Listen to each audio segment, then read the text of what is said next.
Fala galera, olha eu aqui novamente.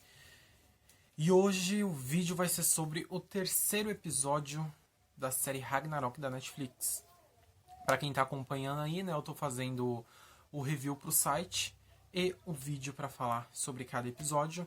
Então você que acompanha o review já tá lá no site, corre pro site www.pipocandonoticias.com.br e já pode ler à vontade, curtir, compartilhar, mandar pra galera. E agora o vídeo para falar um pouquinho do terceiro episódio.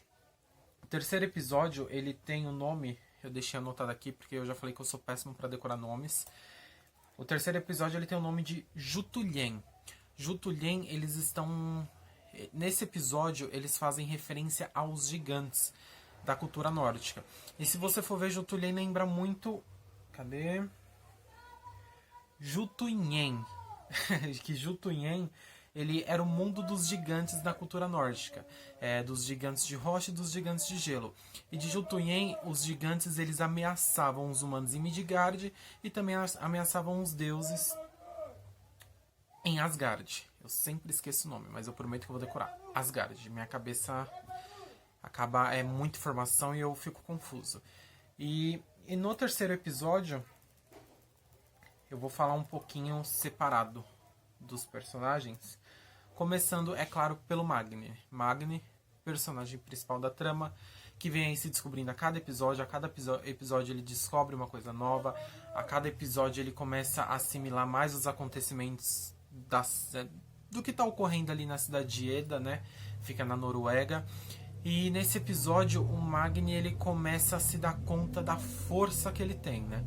O episódio anterior, 541 metros, né, foi referente à distância que ele arremessou o martelo. Nesse episódio eles focam ainda mais na força que o personagem tem e agora também eles trazem a velocidade.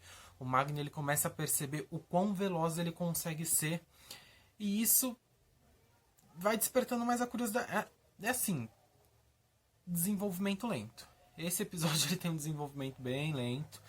Mas quando chega ao final do episódio acaba valendo a pena pelo acontecimento, que foi o que me ganhou do episódio. O Magni, ele é aquele personagem que sempre tá naquela, não sei, não sabe, nunca sabe de nada, fica, não faz nada diferente. Ele tem as descobertas, ele faz as anotações pelo celular. E, cara, se eu tivesse essa mega velocidade, se eu tivesse essa mega força, eu já estaria fazendo muito mais coisa que ele, eu já estaria indo atrás de muita coisa. E ele não, ele fica meio, tipo, no meio termo, e agora? O que eu faço? Pô, tem que começar a agir. E, além disso, ele ainda continua focado na morte da Isolde, né? Por causa que ele não consegue acreditar na forma que ela morreu. Ele acaba ganhando o notebook da Isolde, onde tem muitas anotações que ela fazia referente à cidade de Eda, referente ao derretimento das geleiras, né, que tem ao redor da cidade, referente à contaminação da água. Então isso acaba motivando ele ainda mais a ir atrás e descobrir o porquê que ela morreu ou quem a matou. E ele não consegue aceitar que realmente ela tenha batido contra uma montanha, porque a cada vez que ele faz uma pergunta, nunca ninguém sabe responder ao certo o que realmente aconteceu. E o Magni, ele fica nesse vou, não vou, né? Ele fica descobrindo as coisas referente a ele. Tem a morte da Isolde, tem os acontecimentos, ele tem tudo ali na mão, mas na hora de fazer, ele tá lento demais. Sem contar que ele é aquele personagem mongo, sabe? Que ele é isolado, nunca teve amigos e tudo mais, então às vezes ele acaba acreditando nas pessoas erradas, acaba falando coisas que não devia para pessoas erradas, e isso daí em algum momento da série eu tenho certeza que vai acabar atrapalhando ele. E referente ao Magni, por enquanto é só isso. Eu vou deixar um outro pedacinho pro final. E tem o Lauritz, né? O Lauritz, o irmão do Magni, ele tá cada vez mais envolvido com a Saxa e o irmão dela, que é o Fjord. Mas o que ele não percebe é que ele literalmente está sendo usado porque eles querem saber mais sobre o Magni. Eles querem saber quem o Magni é, do que ele é capaz, como que ele age. E o Lauritz não está percebendo isso. Ele está se achando o fodão, né? Porque a Saxa e o Fjord são os queridinhos da escola, então ele começa a andar com eles, tá sempre com eles, fica se favorecendo através deles, mas na verdade ele está sendo usado. E ele não percebe isso. Espero que caia a ficha pra ele. Ou no final ele vai acabar se tornando alguém do mal, né? E voltando ao Magni, em um certo momento da série, o Magni ele é atropelado por aqueles caminhão que limpa a neve. E, na velocidade que o cara bate nele ali, que ele voa, era impossível sobreviver. Um humano normal sobreviver. E quando isso acontece, quem tá ali do lado? O Vidar. Esse cara, ele sempre tá em todo lugar, gente. Ele sempre tá em todo lugar. E quando o Vidar vê, ele já abre um sorriso, né? De orelha a orelha. Putz, morreu. Acabou. Não vou ter mais preocupação nenhuma.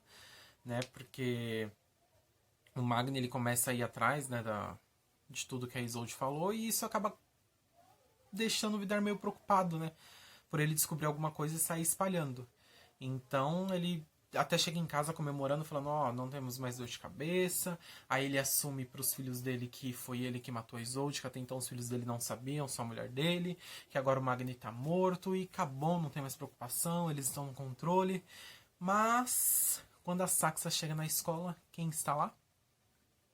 Magni, sem nenhum arranhão. Ele não teve nenhum osso quebrado, ele não teve um arranhão, não teve fratura, não teve nada. E aí eles ficam, como assim?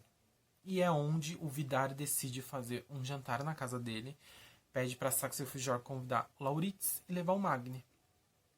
E é nessa cena que vale a pena todo o episódio. O episódio ele tem um desenvolvimento completamente lento, mas nessa cena vale a pena.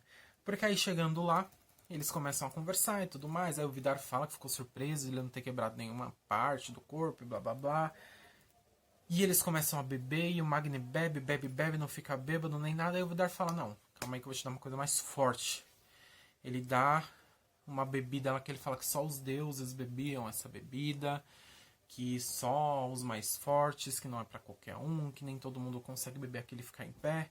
E o Magni vira um copo e sem efeitos, não acontece nada. E vira um, vira outro, vira outro, vira outro. E quando vai ver, aí ele está literalmente alterado. Está bêbado, porque a quantidade que ele bebeu ali também. E é quando ele chega na esposa do Vidar, que é a Ren, a diretora da escola, e fala, eu tenho super força. E ela fala, tá, quanto você tem de força? E eles decidem ali no... É braço de ferro, gente. Braço de ferro. No braço de ferro. Ver quem é mais forte.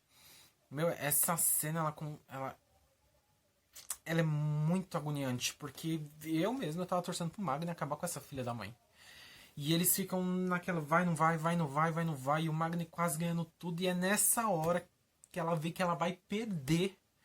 Ela decide mostrar apenas pra ele a verdadeira fisionomia dela. Que lembra... É muito estranho. Lembra uma bruxa. Pra mim lembra uma bruxa. Cabelo branco, tudo, a pele estranha. E ele ficou horrorizado. Na hora que ele vê, tipo, ele já solta, acaba perdendo o braço de ferro. Só por causa disso ele perdeu. E nisso que eles estão ali, eles meio que ficam, quem é você? Não, quem é você? Porque os dois sabem que aquela força não é normal. E depois que ela se mostra, ele levanta assustado tudo, vai pro banheiro, decide que precisa ir embora, lava o rosto. E quando ele olha no espelho, mostra quem realmente ele é. Mostra a fisionomia dele mesmo de Deus. De um Deus, né? No caso, o Thor. E, você fica, meu Deus, agora o negócio vai começar a pegar fogo. E eu espero realmente que comece a pegar fogo. Porque, assim, eu tô gostando da série. Ela traz um enredo diferente. É tudo que, na verdade, tá recomeçando, né? Na série já ocorreu Ragnarok, então tá recomeçando de novo. Virão novos deuses, gigantes e tudo mais. Mas só que a série ela tem um desenvolvimento um pouco lento, até porque, se a gente for analisar, são 6 episódios. Esse, no caso, foi o terceiro. E o personagem, ele às vezes consegue ser mais lento do que o desenvolvimento da série. Então isso, tipo, às vezes você fica, meu Deus, dá uma acelerada. Mas, às vezes é normal, como em muitas outras séries, a primeira temporada ser aquela mais lenta, ou como muitos dizem, a mais chatinha, e depois a coisa ir ficando boa. Então eu espero muito que essa série me surpreenda. Eu tô gostando, por mais que o desenvolvimento seja lento, por mais que às vezes o elenco também fale uma coisinha ou outra, né? Eu tô gostando. Principalmente no final desse episódio, chamou mais a minha atenção, me deixou mais curioso. Então eu vou assistir o 4º episódio, vou fazer o review, vou fazer o vídeo pra vocês. A gente vai acompanhando. E se você assistiu, comenta aqui pra gente o que você achou da série, né? Sem dar spoiler, porque tem gente que vai vir ler E spoiler não é legal, né, gente? Curte, compartilha, deixa a sua opinião. E se você também tem alguma série pra indicar pra gente, algum filme pra gente assistir, dá a nossa opinião, comenta também, porque a gente sempre procura a melhor forma de trazer o melhor conteúdo pra todos vocês. Então o vídeo hoje foi sobre o terceiro episódio. Até o próximo do quarto episódio de Ragnarok. Falou, galera!